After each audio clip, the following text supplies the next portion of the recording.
स्वागत है। मैं हूं मनोज सैनी। बात कर रहे हैं राजगढ़ में यानी दिग्गी के गढ़ में ज्योतिरादित्य सिंधिया भारतीय जनता पार्टी के नेता केंद्रीय मंत्री का दौरा हुआ 2 दिवसीय। लेकिन इस दौरे में जाहिर सी बात है कि दिग्गी के गढ़ में सिंधिया पहुंचेंगे तो सवाल भी खड़े होंगे और राजनीतिक मायने भी तलाशे जाएंगे। मध्य प्रदेश में कांग्रेस के वरिष्ठ नेता और पूर्व सीएम दिग्विजय सिंह का गढ़ माना जाता है।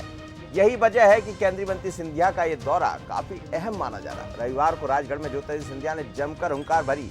उन्होंने 2023 के विधानसभा चुनाव के लिए कार्यकर्ताओं से कमर कसने का आह्वान किया। सिंधिया बोले कि कार्यकर्ता भगवा को ना भूलें और कसम खाएं कि प्रदेश में फिर से कमल का फूल खिलाएंगे। इधर दिग्विजय सिंह के गढ़ में सिंधिया के एंट्री पर राजनीति गर्मा गई। कांग्रेस ने सिंधिया के राजगढ़ दौरे को लेकर हमला बोला है।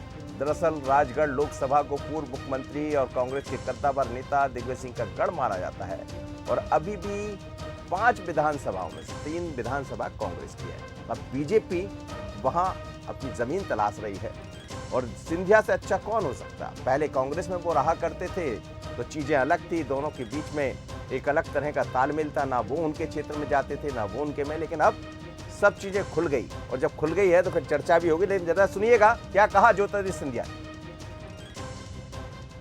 18 महीने में मध्य प्रदेश में विधानसभा का चुनाव होने वाला है मेरे भाइयों और बहनों। हमें कमर कसना होगा।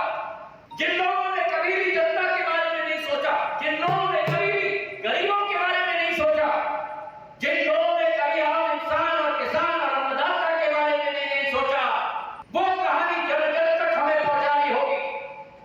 कमर कसना होगा और इस कमल के फूल और भगवे दुपट्टे को जो हम लपेट के निकलते हैं, इसकी सौगंध खाकर उस कमल के फूल और भगवे दुपट्टे को दोबारा उसका परछाई मध्य प्रदेश में लहरा होगा।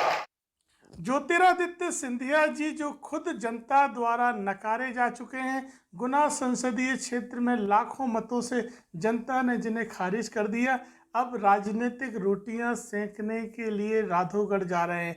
दिग्विजय सिंह जी और उनके परिवार ने जनता के काम किए हैं, सेवा की है। ऐसे कोई गढ़ नहीं बनता है बिना सेवा के। जनता की सेवा करना पड़ती है। जब प्रदेश की जनता दुविधा में थी, कोरोना काल में परेशान थी, तब ज्योतिरादित्य सिंधिया जी अपने घर में बैठकर आराम कर रहे थे। इसलिए जनता ऐसे नेताओं को कोई तवज्जो नहीं देगी। चलिए, तो तवज्जो देना जनता का काम है और जनता क्या करेगी ये तो 2023 के चुनाव में समझ में आएगा। लेकिन आप देखिए, भगवा हाथ में लिए हुए थे और कह रहे थे ज्योतिरादित्य सिंधिया भगवे की सौगंध खाकर कहते हैं कि 18 महीने बाद फिर से आपको कमल खिलाना है। पर वहां तो कमल खिला ही नहीं था, फिर कमल खिलाने की तैयारी है। लेकिन हम देखें तो करीब 29 साल बाद सिंधिया घराने का कोई व्यक्ति वहां रात गुजारा, बल्कि जनता से बात की, अफसरों की बैठक की। तो क्या भारतीय जनता पार्टी ऐसे सीटों पर निगाह लगाए बैठी है जो कांग्रेस के कब्जे में रही? मेरे साथ 3 मेहमान जुड़ रहे हैं। ब्रजगोपाल लोहिया जी है, भारतीय जनता पार्टी के नेता। फिरोज सिद्दीकी जी है, कांग्रेस के प्रवक्ता। सुशील शर्मा जी है, वरिष्ठ पत्रकार। सबसे पहले सुशील जी, आपसे चर्चा करूंगा। कैसा देखें इसको, दिग्गी के गढ़ में महाराज, राजा के गढ़ में महाराज? नहीं, देखिए मनोज जी, भाजपा रणनीतिक तरीके से सिंधिया का इस्तेमाल कर रही है। और अगर आप देखें तो पहले राघोगढ़ गए थे, अब राजगढ़ में हैं।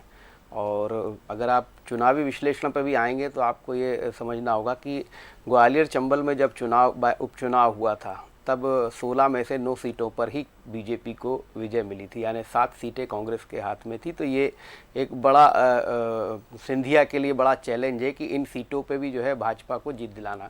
और इसमें एक सीट जो है ब्यावरा की भी थी, जहां पर उपचुनाव हुआ था, वहां पर भी तमाम कोशिशों के बाद भाजपा को हार का सामना करना पड़ा था। तो इससे ये आशय निकलता है कि गुना और राजगढ़ क्षेत्र, जो कि दिग्विजय सिंह के परंपरागत क्षेत्र है, यहाँ पर बहुत से बीजेपी के नेताओं ने जो आजमाइश की और वो भी चुनाव हारे हैं। तो इस गढ़ में सेंध लगाने की बीजेपी कोशिश कर रही है। और उनके पास चूंकि ये आरएसएस का पूरा ये बेल्ट आरएसएस का भी गढ़ माना जाता है, तो इसमें सिंधिया के रूप में एक बड़ा नेता जब बीजेपी के पास है, तो इस गढ़ को भी भेदने की बीजेपी कोशिश कर रही है। इसलिए आप देखिए, राघोगढ़ जब सिंधिया गए थे तब वहाँ के बड़े दिग्विजय सिंह के करीबी नेता के पुत्र को भाजपा ज्वाइन कराई थी। और यहाँ भी अब राजगढ़ में जिस तरीके से बैठक ले रहे और जो अभी आपके चैनल पर फुटेज दिखा, इसका मतलब है कि सिंधिया की पूरी तैयारी है राजा के गढ़ में जो है महाराज की एंट्री हो जाए। जो गुना का जो बॉर्डर था उस बॉर्डर को खत्म करके बीजेपी उनका इस्तेमाल पूरे ग्वालियर चंबल से लेकर दिग्विजय सिंह के क्षेत्र में भी करने जा रही है।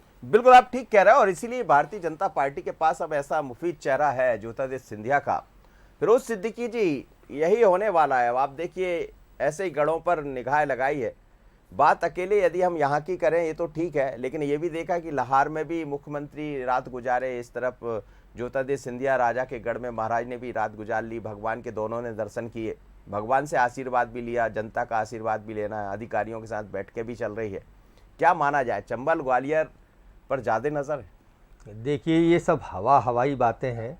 भारतीय जनता पार्टी अगर 4 दिन में सोचे कि वो सिंधिया जी नामक एक पाने का इस्तेमाल करके इतना मजबूत नट बोल्ट को खोल लेगी तो वो आसान नहीं है। आपको याद होगा जब कोरोना काल था तो दिग्विजय सिंह जी स्वयं जो थे वो कोरोना पीड़ित हो गए थे, वो दमों से ही हो गए थे कोरोना पीड़ित। उन्होंने जयवर्धन जी की ड्यूटी लगाई, सुनील मित्तल जी से बात की और ऑक्सीजन की निरंतर आपूर्ति जो थी राजगढ़ के उनके जो क्षेत्र थे पूरा गुना ग्वालियर तक वो अपनी जो है ऑक्सीजन की आपूर्ति बनाए थे। दिन रात लोगों से उनका एक सतत संपर्क है। अभी भी हम उन 9 उपचुनाव जो जीते उसमें एक आगर जो था वो राजगढ़ संसदीय क्षेत्र की सीट थी और एक ब्यावरा थी, दोनों सीटें हम जीते। तो ऐसा नहीं है कि अगर महाराज घूम रहे हैं तो महाराज तो पहले खुद क्वेश्चनेबल है पार्टी के अंदर ही, क्योंकि एक शिवराज भाजपा है, एक नाराज भाजपा है जो उनका विरोध करती है। और महाराज तो पहले ये बताएं कि उन्होंने कांग्रेस छोड़ी थी कि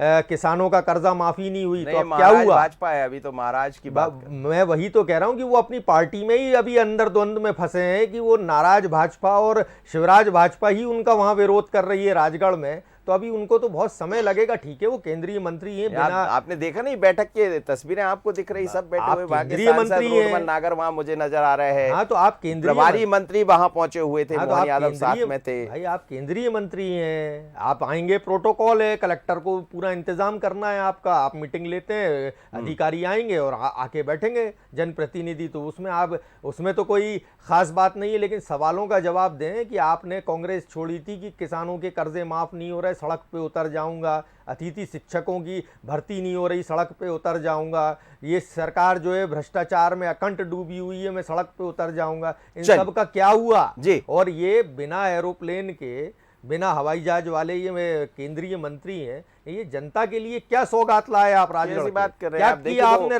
वो कह रहे थे आपने बैठक की तो आउटपुट क्या निकला? आ गए, वही तो गए थे लेने भाई, आउटपुट क्या निकला? चलिए लोया जी बता दें कि आपने वहां बैठक की तो राजगढ़ के लोगों के लिए आपने क्या आउटपुट दिया, वो बता दीजिए। ब्रजगोपाल लोया जी बता दीजिए। अब कांग्रेस को तो कुछ दिख नहीं रहा, लेकिन मुझे ऐसा लगता है कि ऐसी सीट है जो कांग्रेस के कब्जे में रही है, और एक आपने एक सर्वे भी कराया मेरी जानकारी के अनुसार, उसमें भी ऐसी सीटों पर नजर है। करीब 80 सीटें ऐसी है जिन्हें भारतीय जनता पार्टी निगाह लगाई बैठी, लेकिन खासकर राजगढ़ दिग्गी का गढ़ है और उसमें अब महाराज को आप पहुंचा रहे।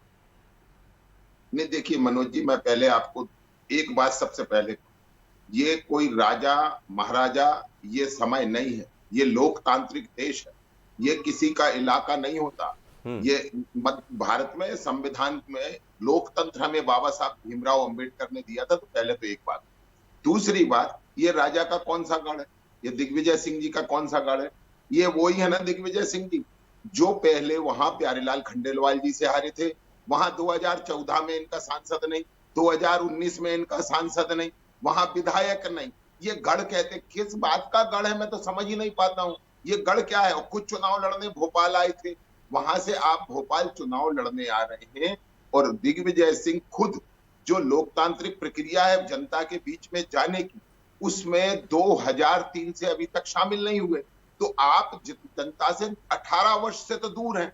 तो 18 वर्ष से जो व्यक्ति वहां जनता के बीच गया नहीं, जनता ने के चुनाव में गया नहीं, हम उसका गढ़ माने, ये तो हमें कहीं अब देखिए दिग्विजय सिंह तो माधवराव सिंधिया जी के साथ के, और जयवर्धन और ज्योतिरादित्य सिंधिया साथ में दिखाई दे रहा है। जयवर्धन तो है नहीं। मैं आपसे क्या कह रहा हूँ जी, मैं किसी का गढ़ नहीं मानता। मैं तो ये भी नहीं कहता कि ये जो कांग्रेस पार्टी का तरीका है वो कांग्रेस को मुबारक है कि इनके यहाँ लोगों के इलाके बटे हुए हैं कि ये महाकौशल के नेता हैं, ये विंध्य के नेता हैं, ये ग्वालियर चंबल के नेता हैं, ये राधोगढ़ के नेता हैं। भारतीय जनता पार्टी में तो जितने भी नेता और कार्यकर्ता हैं वो पूरे मध्य प्रदेश के नेता हैं, पूरे मध्य प्रदेश के अब कार्यकर्ता चंबल हैं। ग्वालियर का नेता तो पूरे कहा ही जाता ना ज्योतिरादित्य सिंधिया जी को, भले वो नहीं जी। नहीं, कैसे कहा जाता है? आज वो भारतवर्ष के नेता हैं, भारत की सरकार में कैबिनेट मंत्री हैं, सिविल एविएशन मिनिस्टर हैं, पंजा और छाप वो भाजपाई कहलाते हैं। उनपे आसाम की नहीं, वो भी पंजा जिम्मेवारी छाप है, भाजपाई और कहलाते मध्य हैं प्रदेश सिंधिया की- जी। अरे आप सुनिए, अरे आप फिरोज पंजा जी, छाप इसे- भाजपाई हैं इसकी- भैया, हमें अरे, मालूम है आप। फिरोज जी, अरे फिरोज लोया जी, ये- कभी कभी तो कुछ चीजें कबूल कर लिया करिए। आप भी तो करिए। आपके ज्यादातर नेताओं के विषय में, छोटे छोटे कार्यकर्ताओं के विषय में ये कहा जाता है कि वो फूलछाप कांग्रेसी हैं। और एक और नया शब्द आया है, फिरोज जी आपको नया शब्द और बता दूं, एक और कहा है आजकल हमारे यहाँ कार्यकर्ता ये कह रहे हैं कि कछुआ छाप कांग्रेसी हो गए हैं, कि यदि मौका मिला तो मुंडी बाहर निकाल ली और नहीं तो मुंडी भीतर कर ली। अच्छा। इस तरह के जो अब क्या करें भैया, हमारे ही पूरे लोग आपने रख लिए। अब नहीं, हमारे ही पूरे लोग, नहीं, अब नहीं, जब लेकिन- आप उन्हें सामने कर चलिए, देते तो हम चलिए, अंदर मैं कर लौटता लेते हूं। मुंडी। मैं लौटता हूं, लेकिन कछुआ की चाल से चलने का वक्त नहीं है, 18 महीने रह गए, वो भी भाई कह रहे थे। जी। ऐसा है, slow and steady always wins the race. कछुए और खरगोश में जब एक रेस हुई थी, मैंने अपनी बचपन की कहा KG 2 में पढ़ा था, तो उसमें कछुआ जीत गया था और खरगोश जो था तेज दौड़ के सो गया था। तो अभी आप भारतीय जनता नहीं, पार्टी जो है निद्रासन में है। फिरोज जी अभी तो तेजी दौड़ना पड़ेगा, आपको भी भाई थोड़ी हमारा तेज करना कछुआ पड़ेगा। चल रहा है, वो निरंतर चल रहा है। Slow and steady wins the race. Manoj तो हम जी, कछुआ जी। हैं, हम तो कह रहे हैं ना। चलिए, फिरोज जी ने जो बचपन में पढ़ा था वो जवानी में गलत हो गया। अरे भाई, 2013 से आपका जो खरगोश है वो सो रहा है। की तरह ये तो खुद कछुआ ही सो गया। तो ये जो इनका कछुआ 2013 चलिए। से सोया है, ये आगे सोते रहने वाला है। ना इनके लिए 23 में कोई गुंजाइश है और ना 24 में इनकी पार्टी का कोई भविष्य है। ये दोनों इनको भी दिखाई दे रहे हैं। और आज नेशनल जो लीडरशिप है, चाहे कांग्रेस पार्टी की हो चाहे अन्य दलों की हो, वो ये कह रहे हैं कि अब हमें 24 नहीं, अब हमें 29 की तैयारी शुरू अरे करनी है। 2018 चलिए, मैं में लौट रहा आपका हूं। नेता सुशील कौन शर्मा है? जी, सुशील किसके शर्मा चेहरे जी। पे चुनाव लड़ोगे 2018 में? सुशील महाराज शर्मा के जी। या शिवराज के? अरे ये जो चेहरे, तो तुम एक चेहरे पे दूसरा चेहरा लगाना आपका काम है कि सिंधिया जी को बनाया आप था। हमसे पूछा, अब भाई आप जवाब तो दे वो दिए। शिवराज जी महाराज अभी के, गाना गा शिवराज रहे थे के। एक दिन, एक यही चेहरे पे कई कंफ्यूजन है। चेहरे हम तो लगा लेते कमलनाथ हैं जी लोग। के चेहरे पे चुनाव लड़ेंगे। जी नहीं, मनोज जी। शिवराज जी गा रहे थे गाना, एक चेहरे पे कई चेहरे लगा ले। अभी एक दिन कहीं बोल रहे थे, शायद ग्वालियर चंबल में ही किसी कार्यक्रम के दौरान उन्होंने ये बोला था। सुशील शर्मा जी, बात यही है, बात आ गई कछुआ और खरगोश की। अब दूरी तो बहुत कम है, करीब करीब 1.5 साल बचा है और भारतीय जनता पार्टी ये मानकर चल रही है जैसे सिंधिया यदि वहाँ पहुंचे तो हमने ये भी देखा कि दूसरी जगह लाहौर में शिवराज सिंह चौहान भी रहे। ये वही सीट है जो कांग्रेस लगातार वहाँ से चुनाव जीतती रही और धीरे धीरे कर कर हमें लगता है भारतीय जनता पार्टी ऐसी सीटों पर निगाह लगाए बैठी है, क्योंकि कम बढ़ कहीं होता है तो दूसरी नई सीटों पर अपना कब्जा जमा लिया जाए। नहीं मनोज जी, देखिए रणनीति अलग अलग तरीके की रहती है और दोनों ही दल अलग अलग तरीके से रणनीति पर काम भी कर रहे हैं। जिस तरीके से बीजेपी ने सीटें चिन्हित की है, उसी तरीके से कांग्रेस ने भी कुछ सीटें चिन्हित की है जहां पर वो पूरी जोर आजमाइश कर रही है। और जहां तक मुझे जानकारी ये भी है कि कमलनाथ बहुत से प्रत्याशियों को इशारा भी करते जा रहे हैं कि आपका टिकट हो चुका है और आप अपने क्षेत्र में काम करिए। तो कांग्रेस की तैयारी भले यहाँ दिखाई ना दे रही हो, पर वो कोशिश यही कर रहे हैं, क्योंकि उनके पास एक बहुत बड़ा आधार ये भी है कि 2018 में यदि आप सरकार बना सकते हैं तो 2023 में भी प्रयास किया जा सकता है और एक अच्छा प्रयास किया जा सकता है। इस बात को बीजेपी भी समझ रही, इसलिए बीजेपी ने भी ऐसी सीटें चिन्हित की जहां पर वो वापस जो है अपने गणित बिठा सकती है। और इसमें खासकर SC ST का जो 2013 और 2008 में बीजेपी को अच्छा आशीर्वाद मिला था, उन सीटों पर भी भाजपा का फोकस है। और इसके साथ साथ ये जो रणनीति है कि सिंधिया को आप बीजेपी में लाएं तो सिंधिया के माध्यम से कांग्रेस के उन नेताओं को डैमेज करना या उन नेताओं के क्षेत्र में सेंध लगाना जो कांग्रेस के कद्दावर नेता माने जाते हैं। ये बात अलग है कि लोया जी स्वीकार नहीं कर रहे, लेकिन ये बीजेपी के में उसमें भी कहा जाता है कि ये कैलाश विजयवर्गीय का क्षेत्र है, ये शिवराज जी का क्षेत्र है। तो ये तो सामान्य विश्लेषण में ये बात आती है, उसको आप नकार नहीं सकते हैं। तो सिंधिया का उपयोग बीजेपी बहुत बेहतर तरीके से करने की कोशिश कर रही है और अभी तो शुरुआत हुई भी नहीं है पूरी तरीके से। आप देखिएगा कि पूरे ग्वालियर चंबल से लेकर मालवा तक सिंधिया का भरपूर उपयोग किया जाने वाला है। और इस बड़े क्षेत्र में सबसे ज़्यादा अगर किसी को प्रभावित होगा तो वो दिग्विजय सिंह का ही खेमा प्रभावित होगा, क्योंकि दिग्विजय सिंह का भी मालवा और इस पूरे ग्वालियर चंबल बेल्ट में खासा दखल है। तो इन दोनों के बीच में एक अच्छी जंग आपको दिखाई देगी और इस जंग में बीजेपी जो है उसका आनंद लेगी और देखेगी कि कौन कितना ताकतवर है। बिल्कुल फिरोज सिद्दीकी जी, यही चैलेंज है। आप देखिए कि ज्योतिरादित्य सिंधिया जैसा चेहरा आपके पास था, अब नहीं है, अब तो भारतीय जनता पार्टी का चेहरा है। आप कुछ भी कहिए, लेकिन ये तो मानना पड़ेगा कि युवाओं की पसंद होंगे वो।